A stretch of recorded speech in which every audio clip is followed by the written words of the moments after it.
दोस्तों नमस्कार। कानूनी बात बताने वाले मेरे YouTube चैनल में आपका स्वागत है। आज का विषय चार्डी कमिश्नर कार्यालय में कुछ चीजें प्रस्तुत करनी पड़ती है तो कुछ चीजों के आदेश लेने पड़ते हैं।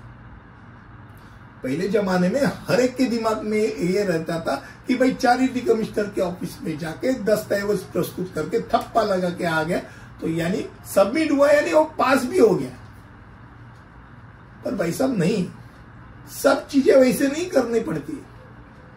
कुछ चीजें प्रस्तुत करनी पड़ती है, देनी पड़ती है, दस्तावेज प्रस्तुत करने पड़ते हैं और कुछ चीजों के लिए आपको आदेश लेने पड़ते हैं।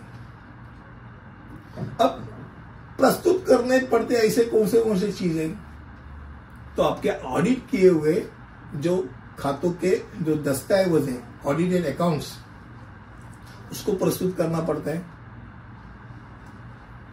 फिर आपका जो बजट होता है, अंदाज पत्र, उसको आपको प्रस्तुत करना पड़ता है।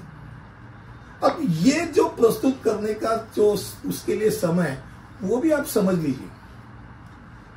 जब आप आर्थिक वर्ष की बात करते हैं वो 1 अप्रैल से 31 मार्च तक का आर्थिक वर्ष रहता है। आर्थिक वर्ष खत्म होने के बाद 6 महीने के अंदर, यानी अप्रैल, मई, जून, जुलाई, अगस्त, सितंबर, 30 सितंबर के पहले आपको ऑडिटेड अकाउंट्स, पिछले साल के जो ऑडिटेड अकाउंट्स है वो आपके वार्षिक सर्वसाधारण सभा यानी एजीएम में वो प्रस्तुत करके वो सम्मत करने पड़ते। खाली ऑडिटेड अकाउंट्स नहीं, आपका एनुअल रिपोर्ट रहेगा और बहुत सारी जो चीज रहती है जो आपके एजेंडा में रहती है वो सब आपने पास कर दी।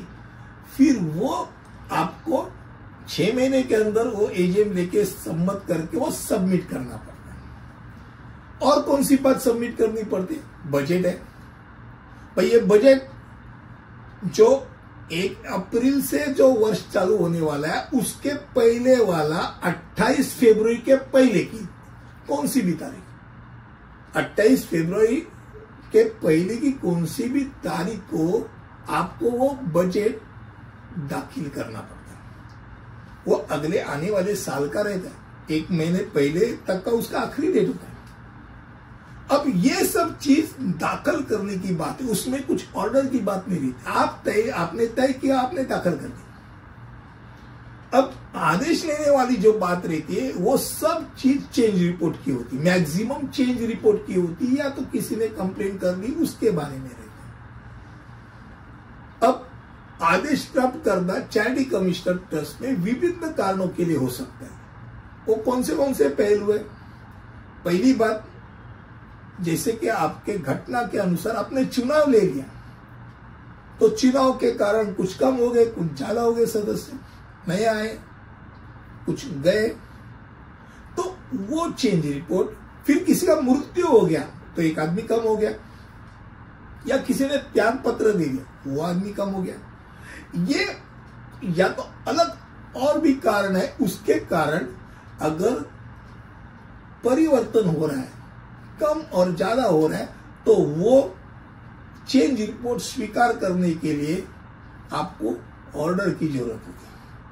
अब इसके सिवा भी मान लो आपके संविधान में आपको कुछ चेंज करना है, आपके कॉन्स्टिट्यूशन को हाथ लगाना है, एड्रेस चेंज करना है, या तो मान लो कुछ शुल्क में आगे नीचे आगे पीछे करना है, कुछ भी संविधान में आपको चेंजेस करने हैं, आपको चेंज रिपोर्ट दाखिल करना, उसका आदेश लेना है।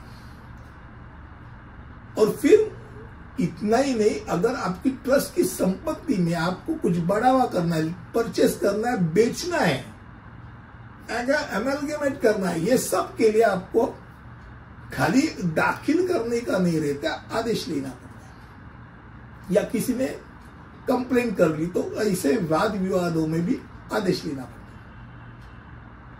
है। अब दस्तावेज प्रस्तुत करने के लिए एक तारीख निश्चित की गई। चेंज रिपोर्ट जब आपका चेंज होता है उसके तुरंत 3 महीने के अंदर आपको चेंज रिपोर्ट दाखिल करना पड़ता है।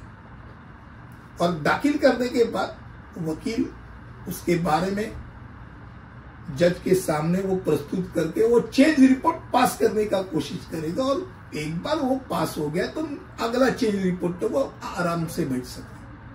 अब मान लो किसी के घटना में हर 3 साल के बाद इलेक्शन है, और मान लो वही कमिटी है, तो भाई चेंज तो हुआ नहीं तो चेंज रिपोर्ट क्यों दाखिल करना है, ये बात दिमाग से निकाल दो। आपको नो चेंज रिपोर्ट भी दाखिल करना पड़ता है। यानी घटना में अगर दिया है हर 3 साल के बाद इलेक्शन, तो 3 साल होने के बाद आपका क्या हुआ भाई इलेक्शन का, नहीं कोई खड़ा नहीं हुआ, वही कमिटी है, नो चेंज रिपोर्ट दाखिल कीजिए साहब। तो ये बात आप समझ लीजिए। तो आज का विषय था चैरिटी कमिश्नर कार्यालय में क्या चीज प्रस्तुत करनी पड़ती है और किस चीजों में आपको आदेश प्राप्त करना पड़ता है। मुझे लगता है कम शब्दों में आपके सामने बहुत बड़ा विषय रखा। अगले वीडियो में ऐसे ही कुछ लेकर आऊंगा, तब तक के लिए यही रुकता हूं। धन्यवाद।